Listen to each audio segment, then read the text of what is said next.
Hey y'all, it's K Divine. Coming back with part 3 of Who Set Me Up. Um, this is about my apartment community that I was living in. Um, and the issues that I had with them. Now, I just want to preface this video by saying that I believe that at some point all of these people started collectively working together. I don't necessarily believe that it all happened all at the same time. I just think that it was a whole bunch of people who didn't particularly like me. They found each other, they may have gone to the same churches and things like that, or they all are part of them underground secret societies and stuff like that. And they all got together and they all decided to act real weird towards me.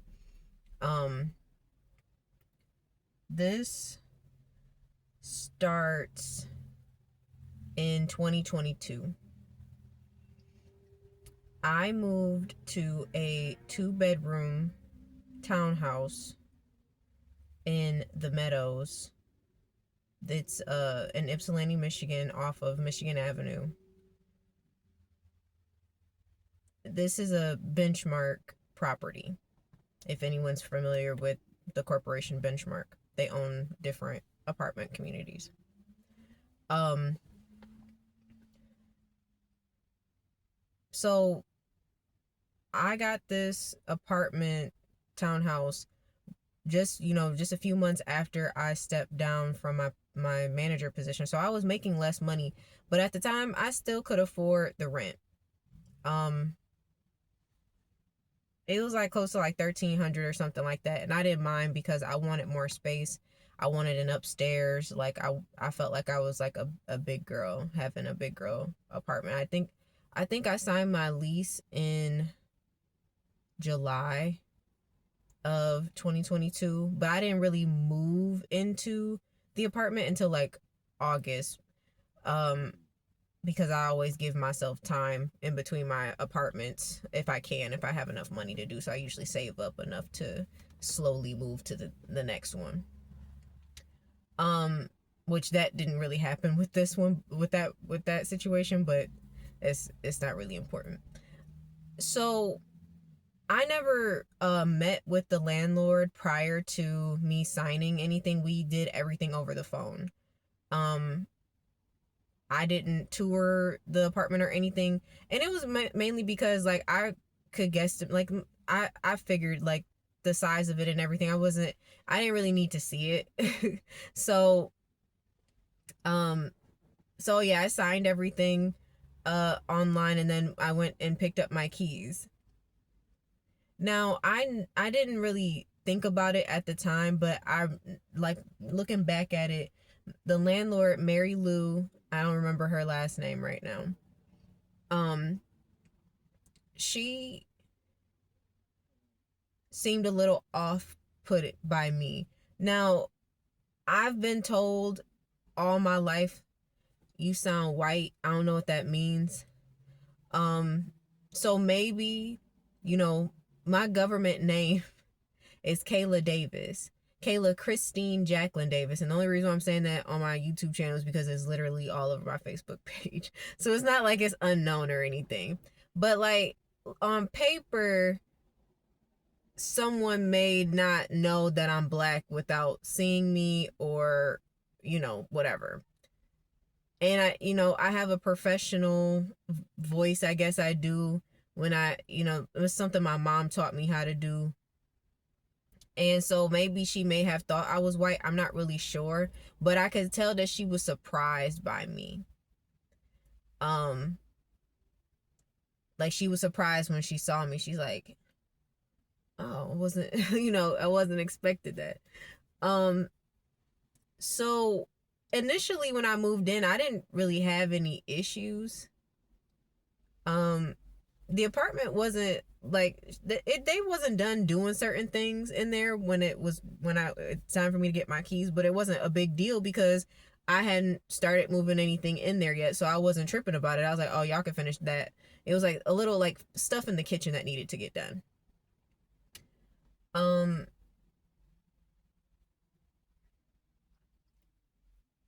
I want to say maybe maybe 3 or 4 months into me really being there, I started noticing that I was having issues with my mail. Um, packages weren't like packages that were going into the that were supposed to go into the mailbox weren't being delivered, or they would say that they were delivered, but they weren't. Like I ordered. I can't even tell you how much stuff I ordered that I didn't receive. At the time I was so overwhelmed because at the same time this is around the same time I got pregnant as well, and I had a very, very tough first trimester. I was sick the entire time. Well into the second trimester as well, it was a little bit better, but the first trimester was really, really tough on me. Um, and I just didn't have the capacity to fight with like the companies and stuff, and like, call the post office all the time. So a lot of stuff I just let go, and I was just like, well, I guess I just didn't get that. I was just very overwhelmed with everything because, at the same time, I was working a lot too, well, not as much, but I was working and pregnant full time. Like it was a lot. And I was taking care of a house by myself. Me and my ex never lived together. And this was my first time with the upstairs and a downstairs, and I was having a hard time, like, keeping things clean and keeping things together. Like it was a lot for me. I was overwhelmed, and I needed help, and I didn't know how to ask for help at the time. So I was just struggling all around. But like I said, I started noticing this issue with my mail. Now, at one point, this after I had my daughter, was it? Yeah, I believe it was after. Um, or just around the time I had her. They have deemed my apartment vacant because I hadn't like been regularly checking my mail, but it was just a whole bunch of junk mail and stuff. And plus, like the way that the mailboxes were compared to my apartment, they were over there and I was at the front of the complex, so I didn't pass by them often. So I didn't even really think about going and getting the mail, especially with all of the times that I had been, looking for packages and stuff that I was supposed to get that I never got. I just stopped checking it as much. Uh, and so I went and asked them when they deemed it as, because I was waiting for my daughter's documents, her birth certificate and her social security card were supposed to be coming in, and they didn't come in. And so I was like, ooh, that's not good. I needed those things. I needed her birth certificate and her social security card.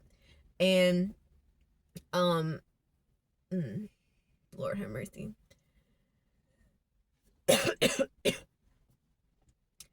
And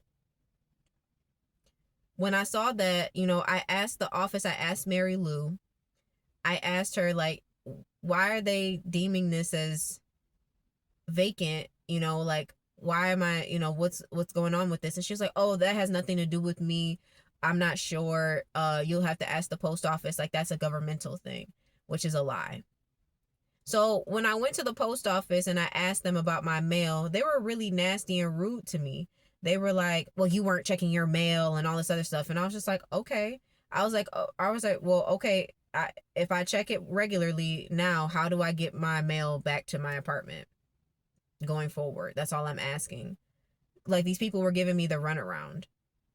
And so I was like, what's the, like, I mean, I get that, but like there was never any warnings or anything. No one ever contacted me. I never received an email, because I've lived in many apartment communities prior to this, and there have been several times where I've gotten emails from the property managers that would say, hey guys, you guys need to go check your mailboxes, please. Like, it's not, I know I'm not the only person that wasn't checking their mail that regularly.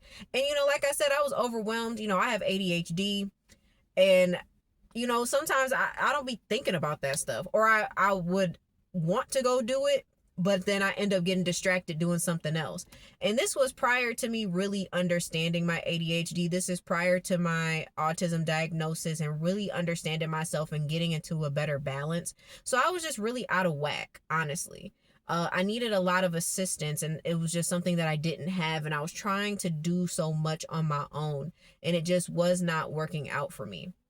So in the midst of all of that, you know, me not receiving my packages and things of that nature, now I'm angry with the companies that I'm buying stuff from, because I'm like, they're telling me that it was delivered, but I never received it. So I'm mad at them and not mad at the people who are actually stealing my packages, which is the post office and the landlord. Like at this point, like at the time I didn't know that, but you know, that's who I should have really been upset with. And so my mom and my sister kept trying to like provoke me into like starting like drama with these people, like talk about some. My sister was like, oh, I will call them people and tell them that if they don't send me another one, that they gonna pay for it and blah blah blah blah. And I was even on, like, I was on with that. I was like, yeah, they gonna pay for, you know. And it, but looking back, I'm like, no, like that's not even the right attitude to have. Why would I be like, why would I say that? Like, that's how you lose, you know, a business relationship. Because it's like, if I want to buy from them again, they might be like, nah. You know. So that's when, you know, that's when things just, they were kind of out of whack. And just having my baby, you know, it was a lot.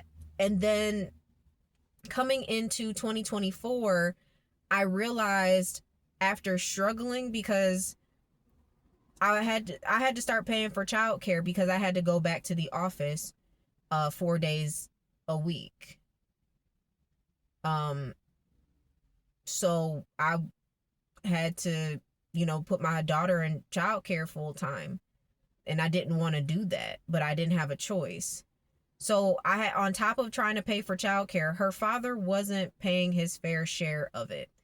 Um at the end of 2023, I put the payments on a credit card because I didn't have a choice. He wasn't giving me any money and I was trying to pay all my bills. So something, after my spiritual awakening, I told y'all a little bit about that in the last video. After I had my spiritual awakening, talking to my boss and seeing that he wasn't, like, it was entertainment for him to see me upset and see me mad and all these other things, I started trying to reevaluate my entire life at that point, because I was like, okay, stuff's got to change. I was like, I can't keep running in these circles thinking, you know, robbing Peter to pay Paul. I can't keep doing this. I got to figure something else out.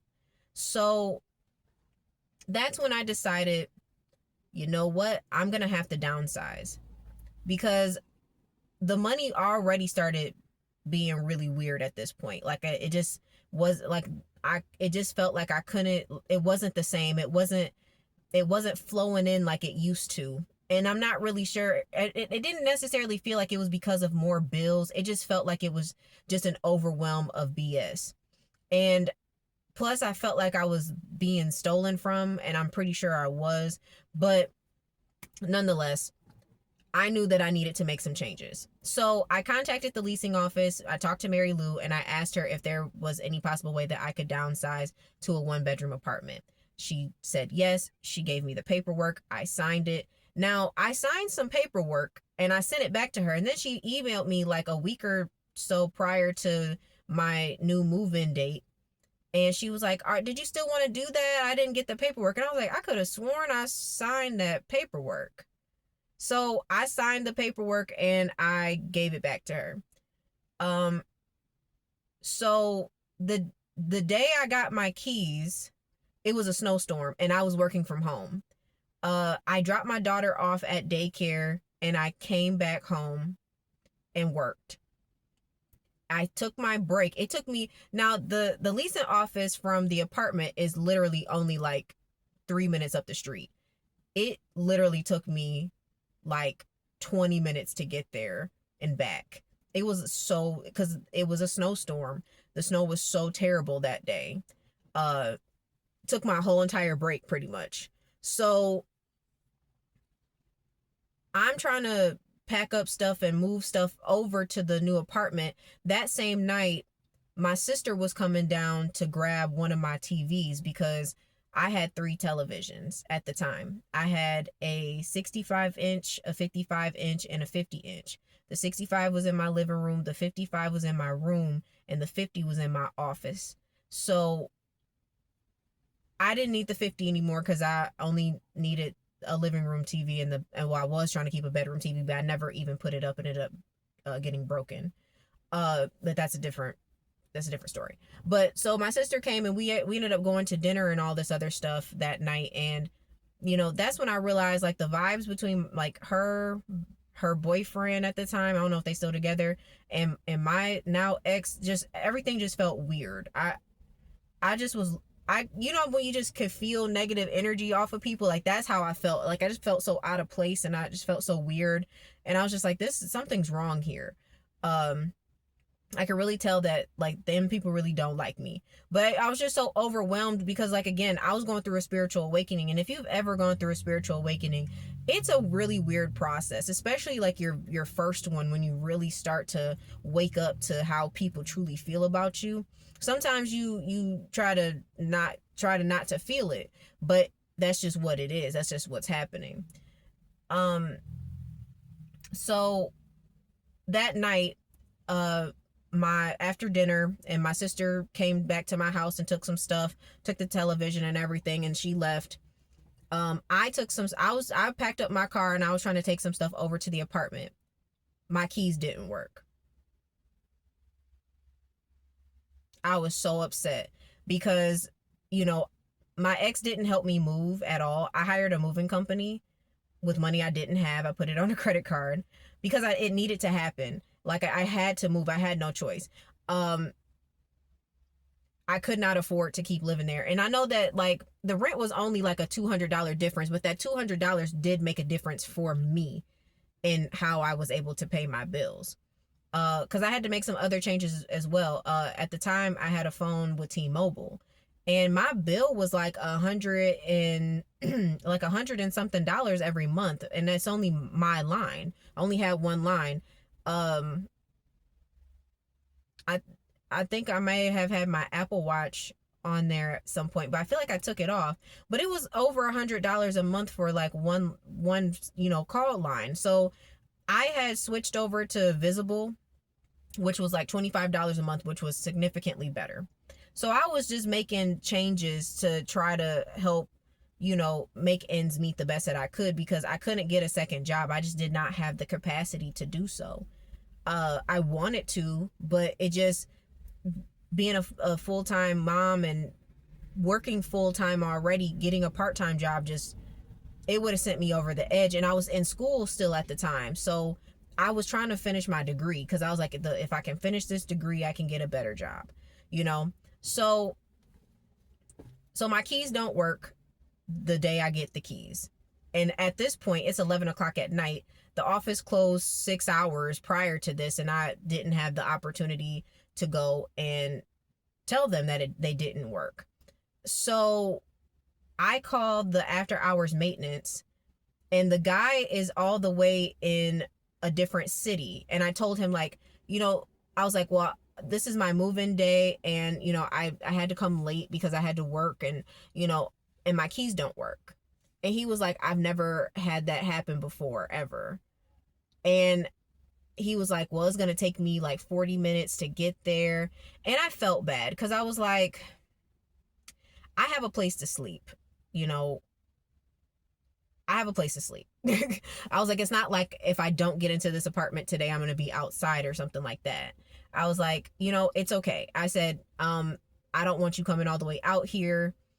I was like, can you promise me that at 8 o'clock in the morning that somebody is going to be out here to make sure that my keys work, to switch the locks over? And he was like, yeah, I can do that. He's like, I can make sure somebody's out there. I was like, okay, I don't want you coming all the way out here, getting out of bed. Cause it was late.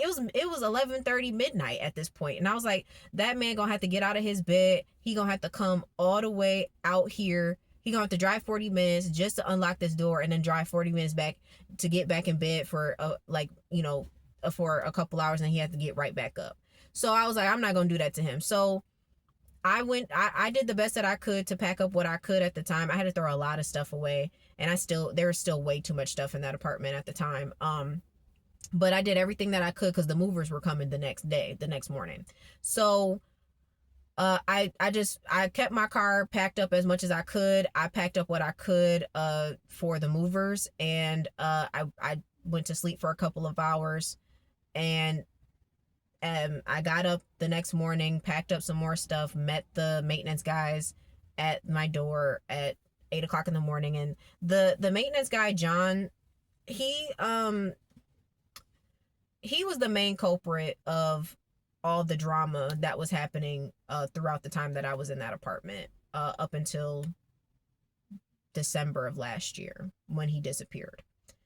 Um, when I spoke to him, he was like, "Oh, are you the one moving from 1612?" And I was like, "Yes." And he was like, "Oh, does boss lady know?" And I'm like, "Yes." Like, what do you mean, does she know? Like, she's signed off on it. So they switched the keys over, and he's like, "Oh, that was my mistake. I did that by accident." And I'm like, that doesn't, and I was like, oh, okay, that, I was like, all right, whatever, like, I'll take that, whatever. So I get into the apartment, I start putting my stuff in there, I meet the movers, start moving stuff, I direct them, give them the directions of what to do and what I want, and they do their thing. I get stuff. Like I said, I had a lot of stuff to throw away. I moved a lot of stuff on my own because, I wasn't sure what I was going to throw away. I wasn't sure how much space I was really going to have. I mean, I knew it wasn't a lot, but I was trying to see what I could do. I had a lot of stuff. I had way more stuff than I really needed, honestly. But I fit what I could in there. It was kind of tight, but we got our stuff in there. And,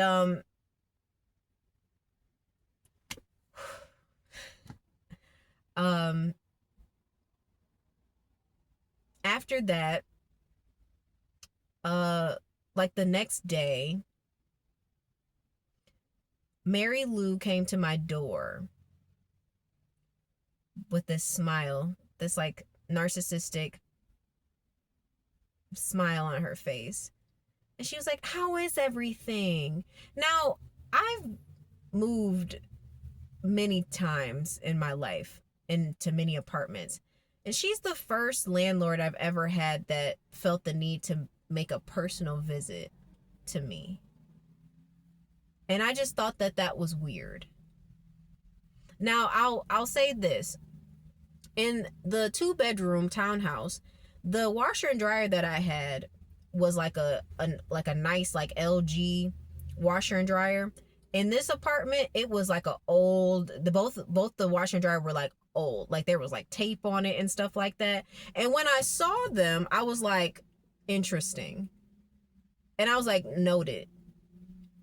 Because I was like, it's not that they don't have new washers and dryers. I said, this seems kind of deliberate. It seemed like they put those in there for a reason to like irritate me, or like to make fun of me because I decided to downsize. And it's like, well, I decided to downsize because it was the right thing to do, instead of trying to getting behind on my bills and not being able to pay stuff, just trying to make it. Like, it just didn't make sense to me. I didn't mind moving to a 1-bedroom apartment with my baby because honestly, it was easier for me. My baby was, crawling at the time, and I would much rather her crawl in a 1-bedroom that's flat than where there were stairs. I didn't want her falling downstairs. It was easier for me to clean in there. It was easier for me to go from room to room to room. I was never too far away from my daughter when she was there.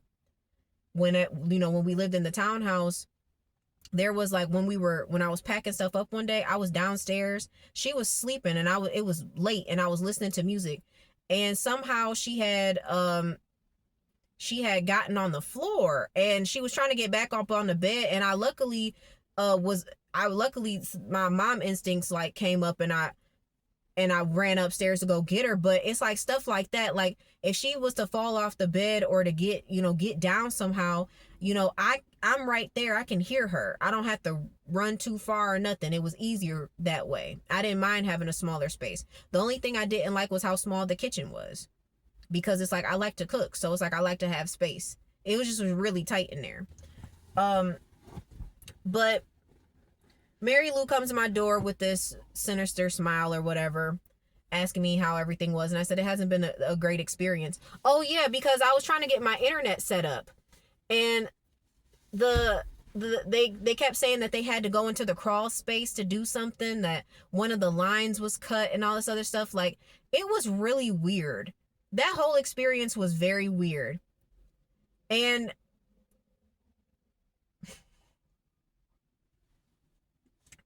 the internet setup was really weird. The guy that did it, like, he had called me and was like, "Oh, well, I'm here in the area early. Are you nearby?" And I was at the other apartment getting stuff to, still packing stuff up. And he he was waiting, so I went over there and I was like, "Yeah, I'll just come now." And it took me like 3 days to get the internet set up. And it's like, I was upset because I had homework to do. And I was like, I got papers to write and stuff. And I was like, I can't get on the internet. I had to use my hotspot on my phone. And I was just like really irritated. I was like, everything was overwhelming. And I was like, why is everything like falling apart? Things were falling apart at work. Things were falling apart with the apartment complex. Things were falling apart in my relationship. My family was acting weird towards me. I was like, why is everything just feeling really, really weird right now? Everything just felt really off. Everything. Every corner of my life just was attack, attack, attack. So I finally get the internet set up. And then over time, things started getting weird. The internet would just randomly go out and stop working. And I didn't know why. I'm just like, but it would come back on. And I'm like, what is this? Like, why is this happening? I had a neighbor, her name was Lisa.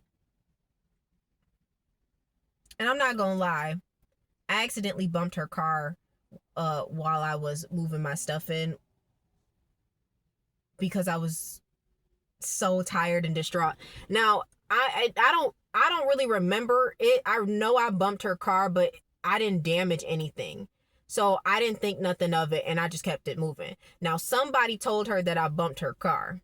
And instead of her coming and talking to me about it, she was being petty towards me. And I felt bad, but I was just like, you know what?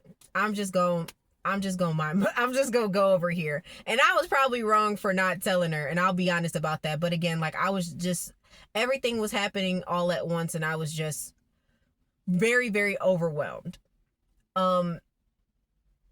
And she was just being really, really weird towards me too. And it wasn't just about that. Like, it was just, everything was weird. So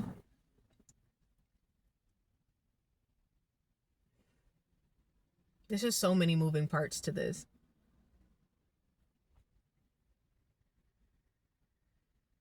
I don't even I'm trying to condense this and trying to get to the point.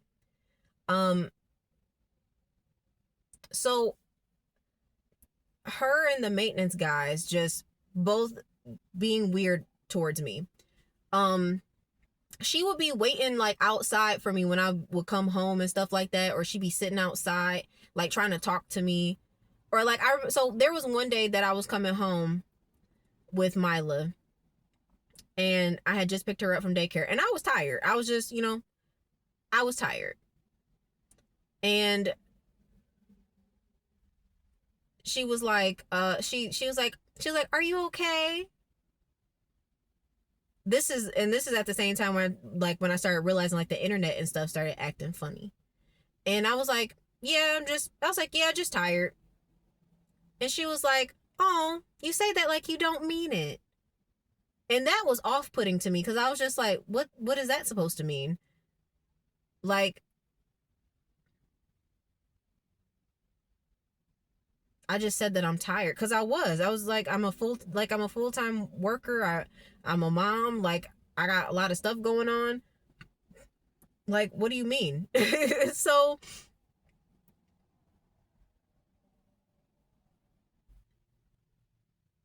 and I was like, no, just tired, just, it is what it is. And she was like, well, I hope it gets better soon. And the way that she said it, and she said it with this like again, the narcissistic smile. And I was just like, and I just looked at her face and I was like, ooh, she does not like me. I was like, I was like, yeah. I was like, that wasn't genuine. She doesn't really want things to get better for me. I was like, there's some sort of plan here. Something's up.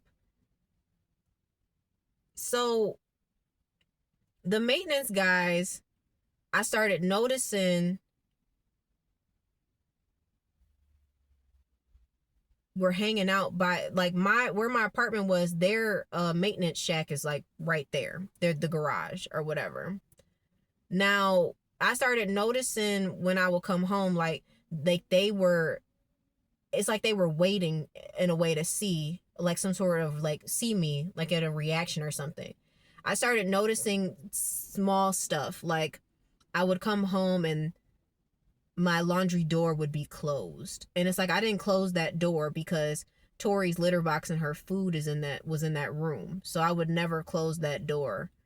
Or there would be times where I would come home and there would be like I would have like laundry that was in the dryer or something, and like a pair of socks would be in the middle of the floor or something. You know, it was something weird. Something it's like Tori didn't Tori I could tell if Tori got into something versus someone coming in and deliberately doing it. And if you understand, like if you're a spiritual person and if you pray often, you can tell when somebody has been in your home. And I could just tell that they were going into my apartment without my permission, but I could not prove it because I did not have any cameras.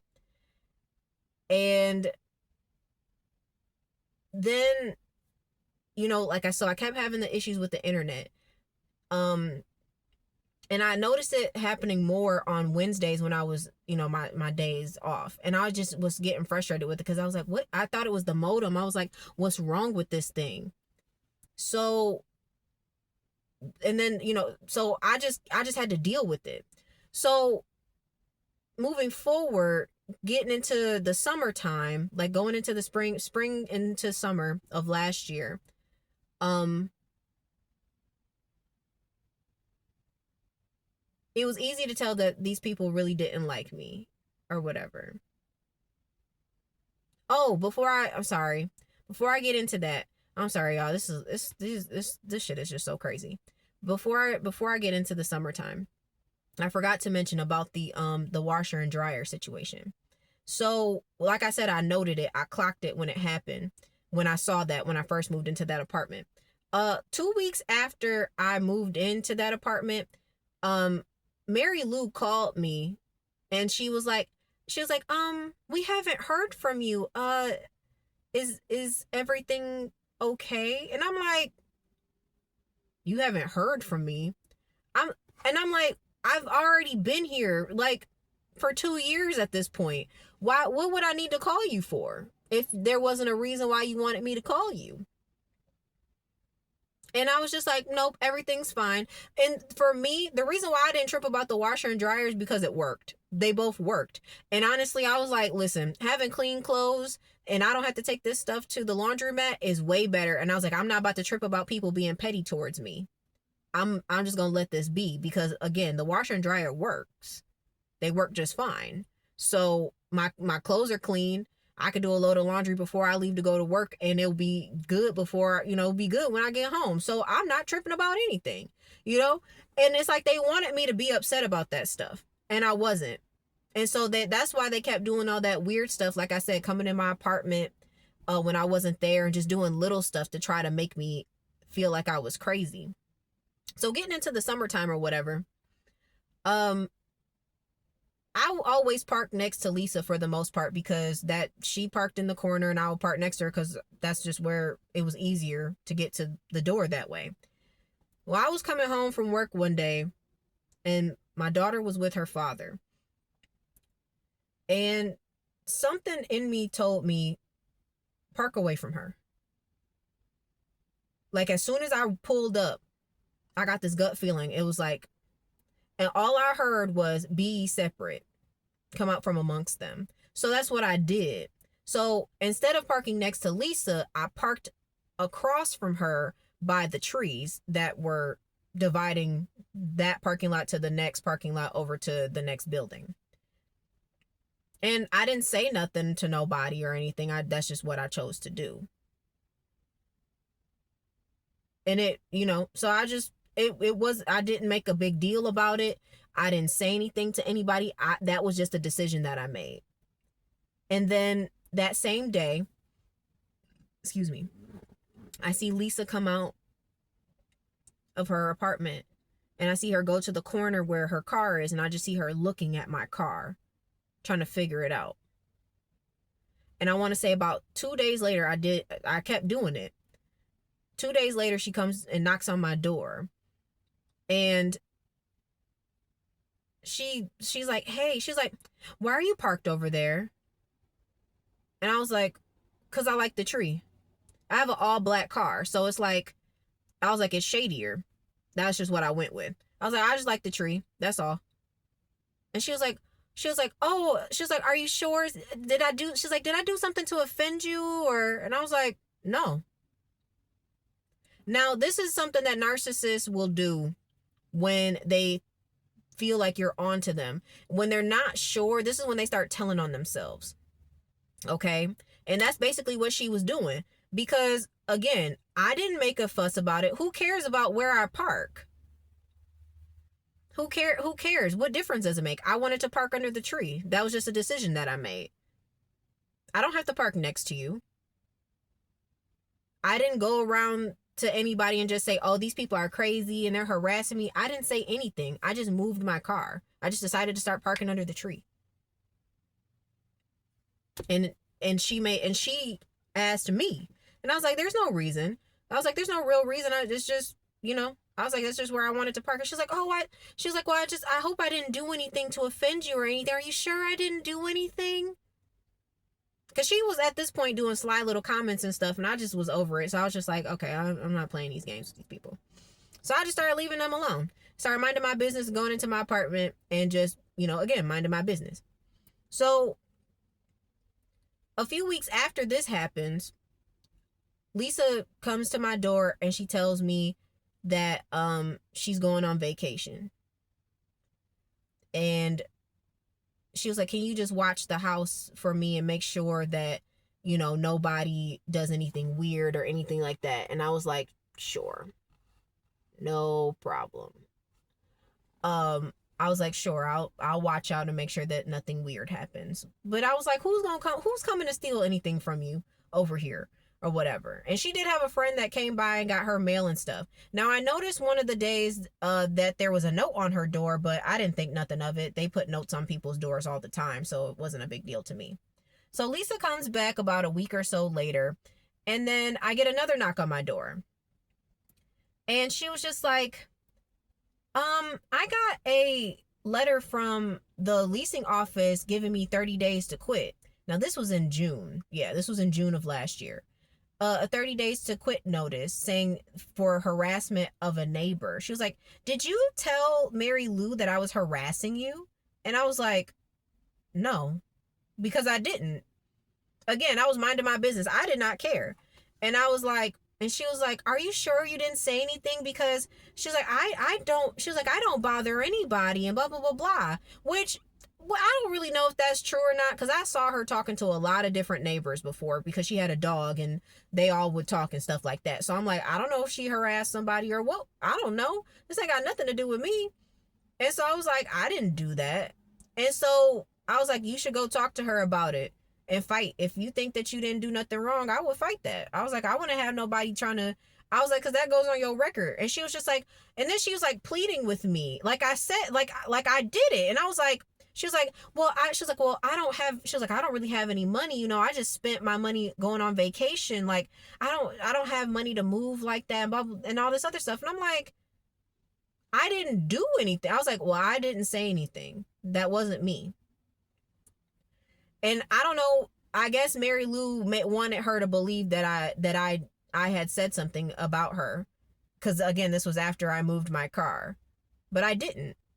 And that's when Lisa started kind of getting kind of hostile. But at the same time, I was having issues myself. Like,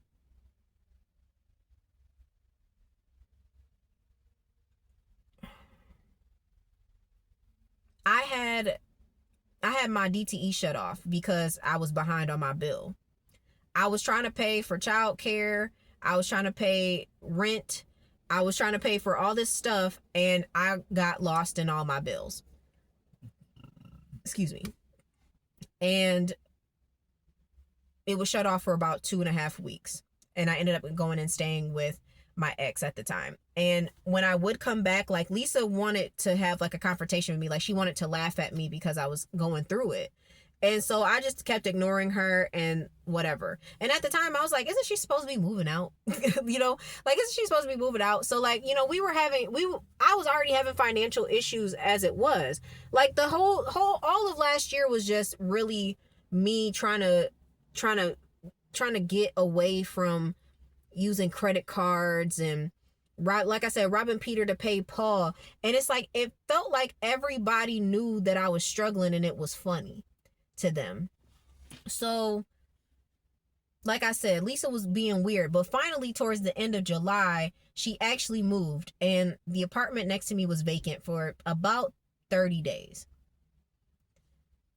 During the summer, while it was vacant, the maintenance guys would, like, when I was home, that what they would do is, like, they had like a power washer, and they were constantly coming to the side of my apartment and power washing my house. Now, I'll be honest, I was a little upset about it at first because they power washed the front of my house, which had a lot of spiders on it. And I know for people who are arachnophobic, they're like, yeah, that's a good thing. But for me, I didn't mind the spiders being there, and they weren't bothering anybody. And they seemed to me, it felt like a level of protection. It felt spiritual to me. So they kind of removed the spiders, and then they just kept doing it. They just kept coming. They weren't doing it to anybody else's, but mine. They were also, like, because I was parking by the tree, and now they were parking next to me, basically, almost like sandwiching me in, like trying to intimidate me. And I would just ignore it and do my best to just, you know, ignore them. One day, I was coming back from dropping off Mila at daycare on like a Wednesday when I was off work. And I remember Mary Lou parked her car in a way where she was blocking where I would usually park. And so when I saw it, I was just like, okay. So I just parked in a different parking spot because I was like, it's just a parking spot. And I didn't say anything. I just parked. I got out of my car. She turns around. She's like, oh, I'm sorry. She was like, I'm sorry if I'm blocking you. And I said, you're fine. She was like, I'm sorry if I'm blocking you. And I said, it's all right. And I just went in my apartment and I minded my business. Later on, when she left and the maintenance guys went and were doing their maintenance work at other places, I moved my car. Simple as that. Also, at this time, when it comes down to the mail, they were sending the maintenance guys mail to my box. So, like, I can't even think of that company's name, but they were getting like stuff addressed to John, the maintenance guy. They were getting packages sent to, like, they were dropping packages off at my house that were supposed to be going to the maintenance garage, but they were getting delivered to my apartment. And I was like, these don't go here. And the delivery guys didn't care. They just kept putting them there. So for the most part, at this point, I had always just taken them over to the maintenance garage and just dealt with it. And I would put the mail under the door. Well, towards the fall, I want to say this was like September, October last year. So sometime around this time, my garbage disposal was broken. And it had been broken for a couple of weeks, and I was dealing with it, but then it started to leak. It was leaking real bad, and I was like, I got to get this fixed. And at this point, I was just so tired of the harassment from these people. You know, again, I was still missing mail and things of that nature. So at this point I realized like these people were just trying to harass me. Um um and but I knew I needed to make it known that I needed this fixed. And there was two maintenance guys, but John was the one that I had the most issues with because he seemed the most hell-bent on trying to upset me for whatever his personal reasons were. Now, on a Wednesday, I did it on a Wednesday when I was off work. And I went to the office. First of all, Mary Lou tried to act like she didn't know me. She's like, "Are you Kayla?" Like, "Bitch, you know who I am." I'm like, "Yes." Because I didn't call her anything. I went to the office. I drove up to the office. And I sat down in the chair and I said, I have some maintenance work that I need done. I said my garbage disposal is messed up, and then there was something else I needed fixed too. I can't remember. And I said, but I don't feel comfortable with John coming into my apartment. I said he makes me uncomfortable. And she was just like, "Oh, I'm sorry you feel that way." Or like, and I was just like, I just feel like, I was like, no, I was like, "You're a part of that too." I said, you've made me feel uncomfortable as well. I just was being honest with her. And I let her know, like, and I also mentioned to her, like, I said, and I also gave her the mail that I had, because I was tired of them sending that mail to my apartment. So I was like, so I brought the mail, and she's like, "Oh, you're getting the mail too, aren't you?" And I was like, "Yeah." I was like, "Yeah, I don't feel comfortable with anybody." I was like, "Anybody who's not living in my apartment, they should not be receiving mail to this apartment at all." Excuse me. And she's like, she's like, "Oh, well, that happened before I became a property manager," which is a lie, because the person who lived there in that apartment prior to me, there was at least 2 months of mail stacked up, and not a single piece of mail that they put in that mailbox prior to me moving in had anything to do with the maintenance, from my recollection. So she claims that she didn't do that wasn't her, and that was just something that the property did a long time ago. And I said, "Well, I shouldn't be receiving any mail." And I stopped receiving the mail for a little bit, but then I started receiving it again later on, the beginning of this year. And I also told her, I said, in the packages, I told her, I was like, the packages should not be delivered to my apartment. I said, if I receive any more packages that belong to the maintenance team to my door, I will bring them to the office along with the mail. And I will send you a follow-up email to let you know. And she was like, "Or you could just leave them on the porch and we'll just come get them." And I was like, "No." I was like, "He has a pickup truck. He can come to the office and grab this stuff if they can't, deliver it to the right place." So, yeah, I was like, "So I will bring them to the office." So I got my garbage disposal fixed. I know John was in my apartment that day. I could tell. I don't know if he fixed it, or the other guy, Dwayne, I don't know if he fixed it or not, or I'm not sure who fixed it, but because I wasn't there when it happened.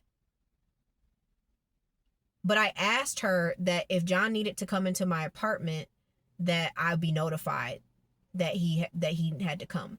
So I did a follow-up email with her, like a day or so after. I meant to send it that evening, but I got busy. So and that follow-up email really showed her true colors, because when I told her, I said, just as a follow-up, if John I was like, "Please, if John has to come into my apartment, please, I need to be present. I don't feel comfortable with him being in my apartment while I'm gone." And she proceeded to tell me, "Oh, well, he's our emergency maintenance manager, and I just don't see how that's possible, because I don't see how that's possible because he's our emergency manager, or our emergency maintenance manager, and if there's an emergency, he has to keep the community safe, and if he has to enter your apartment, then he has to enter your apartment, basically. And so I told her, okay, that's fine. I said I will do what's best for me, and I will do what's best to keep my daughter safe because I don't trust that man. And I left it at that. And which is really disheartening when you think about it. It's like I'm coming to you and telling you that I don't feel comfortable with this person coming around me, and that's your response. So after that, I don't think I had any other maintenance issues up until January when I had to have my window replaced after my ex broke it. That the one that he claims that he didn't break.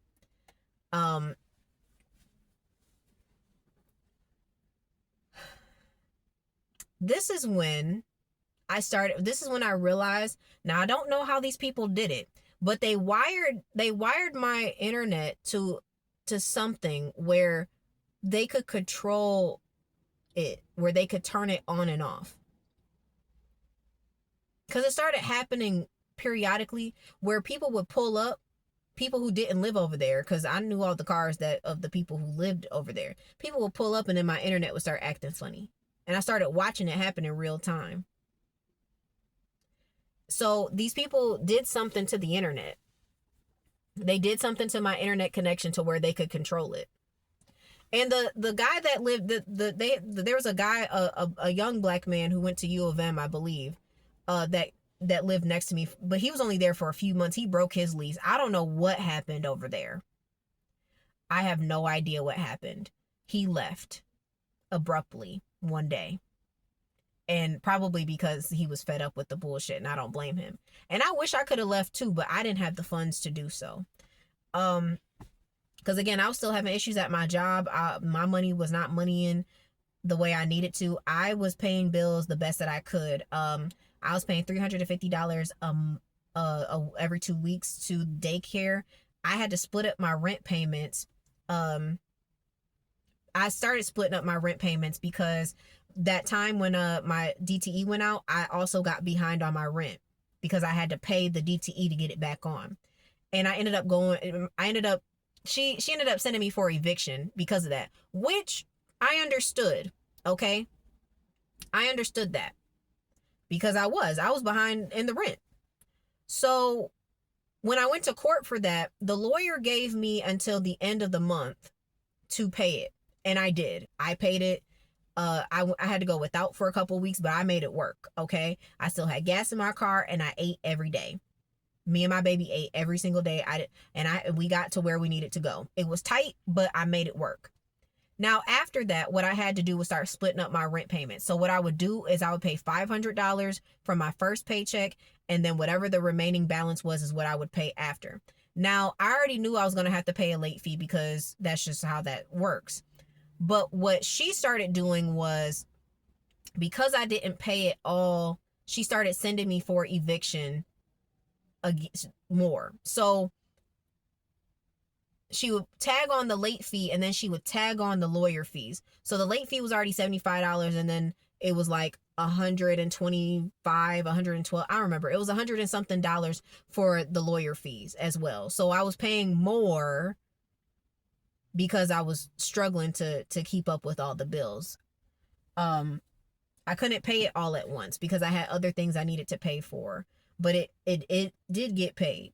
So Mary Lou sent me for eviction 2 more times after that. The second time when I met with the lawyer, same guy, this was a much smoother situation. He was like, well, this is a relatively low amount, how much time do you need? And at the time when that happened, I was like, we talked about that on a Wednesday. I had went to court on a Wednesday. Thank God all my court dates were on Wednesdays when I had the day off. It ended up working out really well. But I went to court and I told him, I was like, oh, that'll be paid by this weekend. I get paid on Friday. I said, it'll be paid by Sunday. I said, so, because the first time he was like, usually we give, people 10 days or whatever to pay, but he was like, but I'll give you to the end of the month. So graciously, he gave me to the end of the month to pay, and I did that first time. And then the second time I was like, great, hold on. So, so he gave me, so I agreed to the 10 days. We signed off on that, went in front of the judge, and she was like, cool, great, everything's great. So I paid it, like I said, and he was like, hey, when you pay this, can you please send me an email? So I sent him my email. He never responded back to me, but he sent me the email. I sent him the email and let him know that it was paid. And then she did it again. And the last time I went to court for that was in November of last year. And before we could even get underway for the court hearing for real, like before they even started the docket, I think they did one case, and the lawyer was like, we're dismissing this.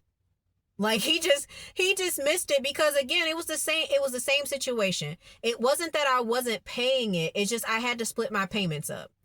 And it's like, it wasn't like my intention, because they could tell by the record. It's like, okay, like she's not paying it all at once, but she is paying it.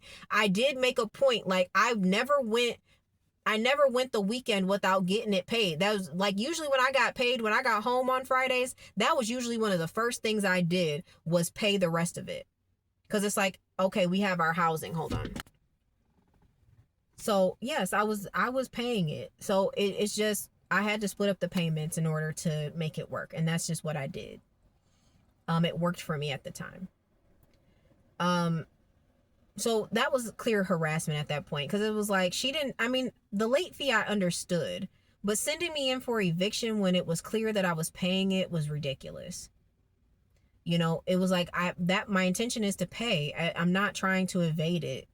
It's not like I'm sitting here not putting anything on it and just letting it pile up. I just needed to split up the payments. I was cool with paying the late fees. That's fine. But that was intentional. And it was costing me more money that I didn't really have. But it was okay. I made it through that. I'm going to have to split this up into 2 parts, because this is already an hour and I still have more to talk about. So I'm going to say this on this one so I can remember. The harassment went to a different level when they tried to make me jealous by updating one of the buildings across from me. And I had a dream about it before it happened. So I'm going to do a part 2 to this. And that's what we're going to talk about, and then finish this off to when I ended up moving out in March of this year. So I'm actually going to just do it back to back, but I'm going to start another video. So stay tuned for the part 2 of part 3. So we're splitting this up. Thanks, guys. Like and subscribe and share, please, so so people can hear my story.